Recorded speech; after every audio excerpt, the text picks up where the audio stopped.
నిజాయితీ ఇప్పటి వరకు ఉన్నాను. ఏది ఆశించి నేను జగన్మోహన్ రెడ్డి గారితో లేను.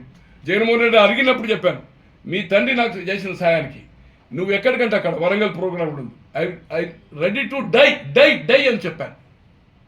ఆ రోజు నేను ఇక్కడ ఈవినింగ్ ఒక ప్రోగ్రాంలో ఉండి మార్నింగ్ ఒక లైవ్లో ఉండి పోయే వరకు ఆయన భువనగిరి పక్కకు అక్కడ ఆపారు ట్రైను.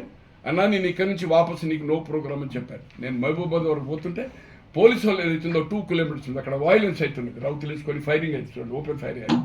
ఈయన కూడా ఇప్పుడు ఎమ్మెల్యే ఆడు వరంగల్కి వెళ్ళి రాజేందర్ రెడ్డి అండ్ కౌశిక్ కూడా ఎమ్మెల్యే ఆడు. రాజేందర్ ఏదైతుందో ఓపెన్ ఫైర్ చేశాడు, ఏది ప్లాట్ఫామ్ మీద ఏదైతుందో జగన్ వస్తారనుకున్న ట్రైన్, బట్ ఆ రోజు అక్కడనే ఆపేసి ప్రోగ్రామ్ చేశాడు. అటువంటిది జగన్మోహన్ రెడ్డి గారు కళ్ళు తెరవండి.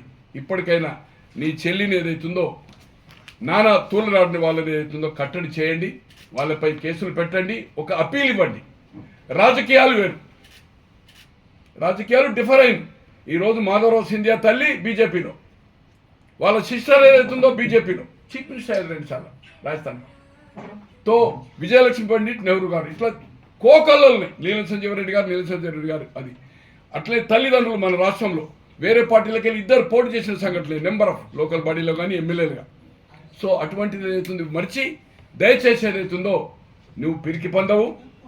అందుకోసమే సునీల్ గారు నాకు తెలియదని చెప్పినవు. సునీల్ ఎక్కడున్నాడో మాకైతే కనబడడం లేదు, మరి ఎక్కడ ఉంచినావు ఆయన? నీ కష్టాల్లో ఉండే గాలి జనార్దన్ రెడ్డి గారికి బెంగళూరులో ఉండి కడప వాళ్ళకే కొన్ని వందల మందికి ఏదైతుందో ఆయన పరిశ్రమలో ఏదైతుందో కానీ ఫోన్ చేసినవాడు. సిమెంట్ యూనిట్ ఎక్కడ పెట్టినప్పుడు ఏదైతుందో ఆయన కూడా అటెండ్ అయ్యాడు జగన్మోహన్ రెడ్డి గారు.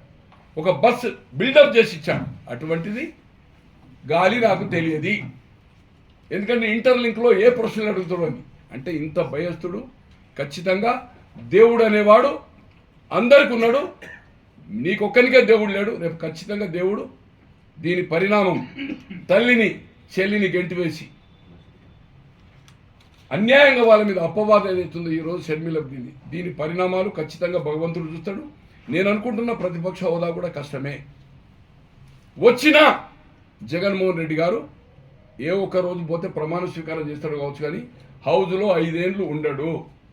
నేను అడుగుతున్నా, ఈరోజు నాన్ రెసిడెంట్